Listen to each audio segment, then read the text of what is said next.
Hello, let's do a bit of a book haul and a channel update.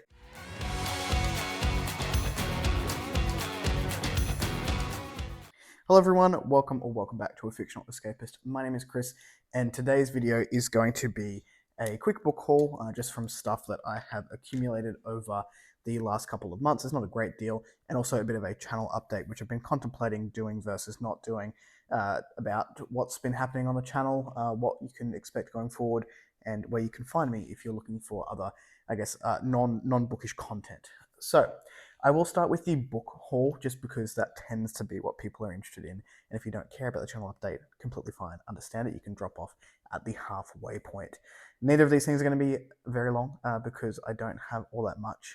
In the end of financial year, I sort of decided that I wanted to, if I'm purchasing books, go into brick and mortar bookstores, independently owned, if at all possible. And that's where most of these have come from. Had some secondhand bookshops and the independent one here in Perth. I also got one for free from a little library. Ironically, I was around Brisbane and checking little libraries for the project that I did a couple of years ago and seeing if they're all gone, and they were, and I found a book that I wanted to pick up. Anyway, so we'll start off with the book haul. Like I said, had a couple of Audible credits still banging around before I made the switch over to Libro, and if I have Audible credits, I do try and get indie titles there because normally with TradPub, I can find them other places. So I have Libby, and BorrowBox is another one that we have, which is connected to our libraries here. I'm still connected to Brisbane Libraries, so I can normally find TradPub there or on Spotify. So I got the Paternus trilogy. Now, I do have the first book physically, so I'll hold it up.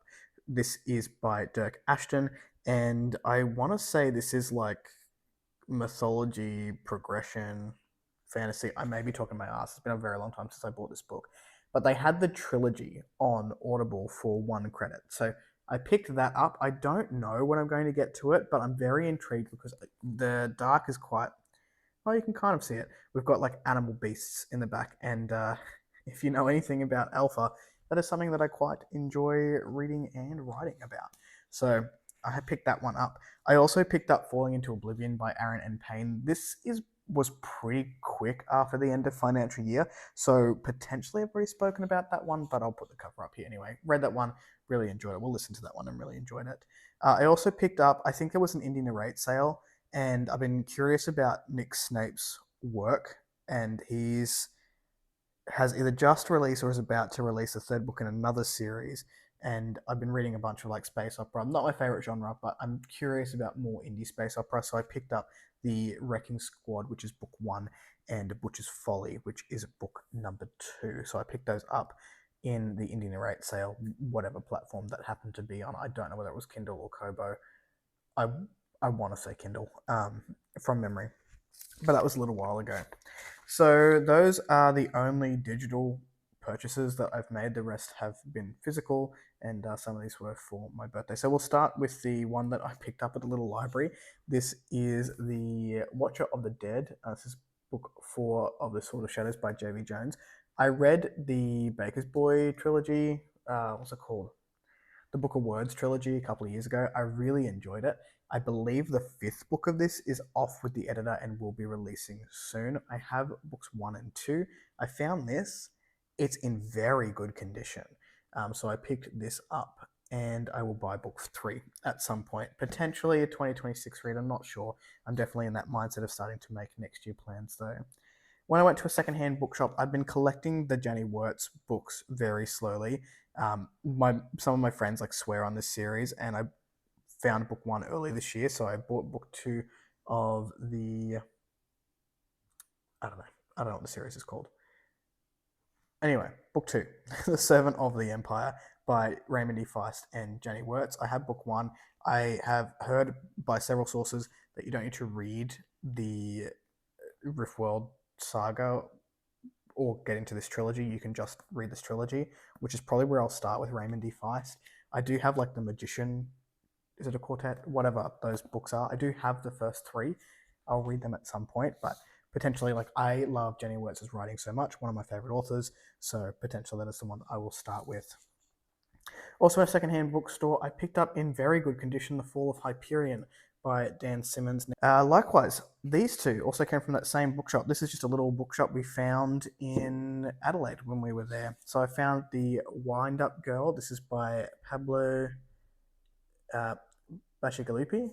Bacigalupi. I butchered that pronunciation. I have heard nothing but excellent things about this, and I love dystopian works. I've heard this is extremely grim, so go in with a good mental mindset, but it is done very, very well. I don't know when I'm going to read this one, but I'm hoping to in the near future. I've been looking, it's been on my wish list for ages, and I'm like, well, we're not buying off Amazon where possible. So I found it and picked it up. Also, just to keep the dystopian train going, I picked up Brave New World by Alex Huxley, which, look, at this point, is it even fiction? I don't know, but I'm interested in reading that, have been interested in it for a long time. The next one I will showcase is a series, so a full series. This was, I got a gift card for my birthday, and this is what I decided to purchase with it. This is the Interloper series by Stephen William Hanna. This is cosmic horror at its finest. It is so good. I've read the first, I say it's so good, the series. I've read the first book. Fucking loved it. I am hoping to potentially reread this in October. I've decided to do the reread because it's been a couple of years. And we've got book 2, The 100th Hour, and also book 3, Under the Oak. So I picked those up for myself for my birthday off a gift card that I got.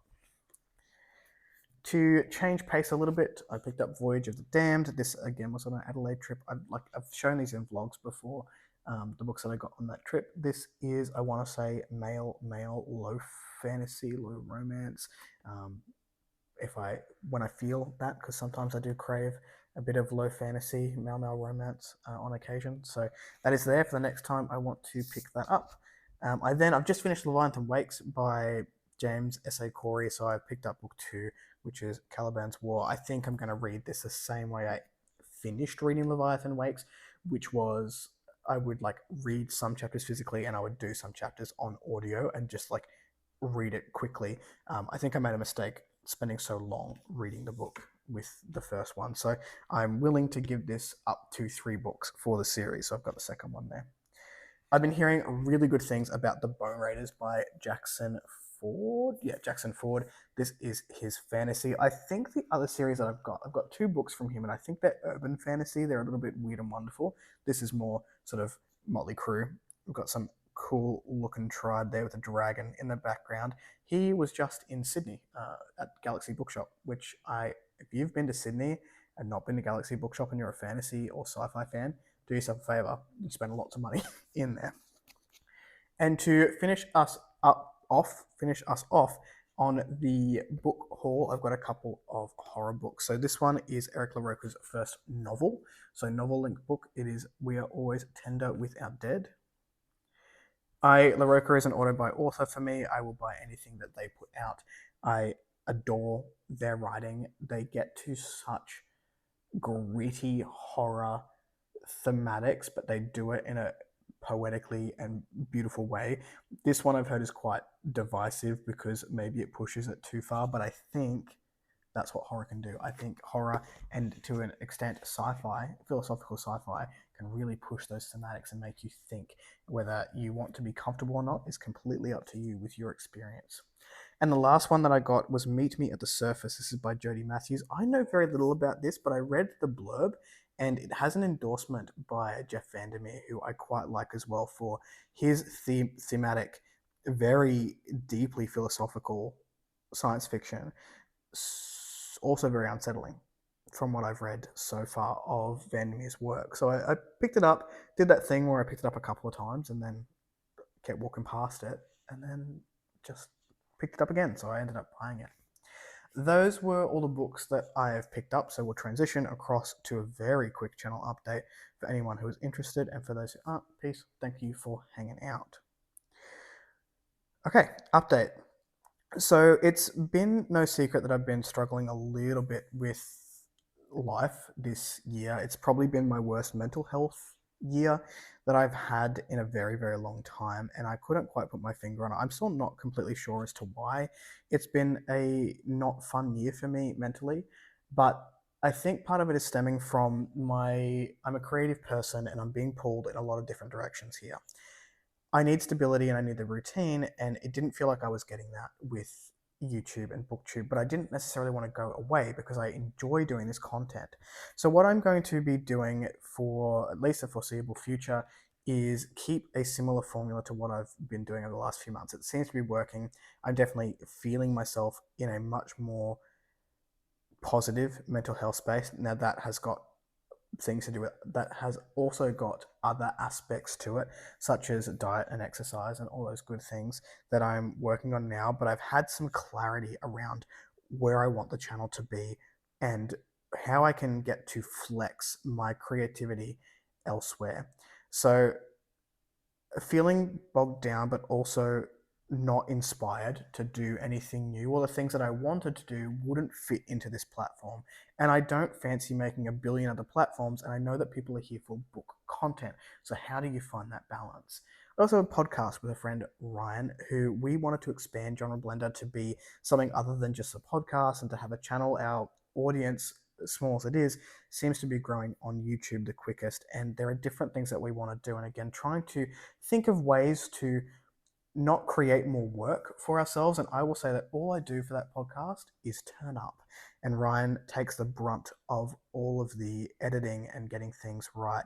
But I'd like to be less of a wet rag over there as well. And there's content that I want to make and that I can do by myself. So all this to say is that YouTube specifically, I will have 5 staple videos per month. They will come out when I want them to, when it feels right for me, but you'll get at least one a week at some point during the week. And those 5 videos are going to be a TBR/MBR of sorts, a wrap up, the indie release, a book of the month, which is going to be like a review situation or a discussion situation, and a vlog where you'll get to see a little bit of what's going on behind the scenes here. Now, in each month, there will very likely be other videos as I get inspired to do them and bookish related content, but they will be when I want, where I want them, and only when I want to do them. So you will get the formulaic booktube videos here, and that's fine. I do have one planned for October and November, so I've got some extras for October, being the indie horror for spooky season. I got some awesome responses to a question, and I think that needs its own video. And I would also like to put out the 10 books I want to read before the end of the year, which is sort of that end of year content. Something I will be looking at doing in the YouTube sphere is bringing back reading sprints at least once per month. These won't be scheduled on a specific day every month, but I will put something on my Instagram to say, hey, I'm going to be reading tonight. If you want to come and join me for an hour or two, then you're more than welcome to, because I've been really missing that aspect of the community too. And even if it was only 1 or 2 people that turned up, it was nice to have a chat to those 1 or 2 people and to give the UK people an avenue, because I tend to do the reading sprint at night, which is their afternoon. So I will be looking at doing a live reading sprint as well during the month, so that'll be a 6th staple that I have. Now, if you want more original content from me and I'm moving in a more gaming direction, which is not what people are here for, and I understand that, it will be over at Genre Blender. So there will be some changes over on Genre Blender as well, and the next episode will hopefully have a bit of an update as to what that will look like. What that will look like for me, if you're interested specifically in my content and what I'll be doing over there, I will be looking at writing process for alpha. I'll be looking at deep dives into the games that I'm playing, more video essay style rather than like let's plays and things like that. I'd like to be doing first reactions to new access games, because I do like the indie scene, and having sort of like a hybrid between a let's play and also, because I don't have the patience to do whole games that way, maybe first looks over there. I'd like to do reflection videos. Anyway, there's a bunch of ideas that I have. So if you're looking for more niche content than just your standard book stuff, you can find it over on Genre Blender. And Ryan will be doing the same. Ryan will also be doing their own content with things that they're interested in, because we are a duo, we're not the same people. So that was a little bit of an update. So we got the book haul and a quick channel update to say I'm not going anywhere. I enjoy doing this, but it does need to be a little bit more formulaic for me to make it work for now. And occasionally you'll get a video in there that is a bit more topical. If there's anything you want to see from me, then please let me know in the comments down below and I can work them in, of course. But yeah, that'll be us going forward, at least for the next 3 months. And we'll reconvene in January and see what is happening there. But yes, between here and Draw and Blender, my cup for creativity and the community building will be full, and everything else should fall into place from there. So things are looking up, very positive. Thank you for sticking with me. If you have, if you made it to the end of the video, give one of those if you'd like to. If you want to see more of it, click subscribe at your will, and I will catch you in the next video. Ciao.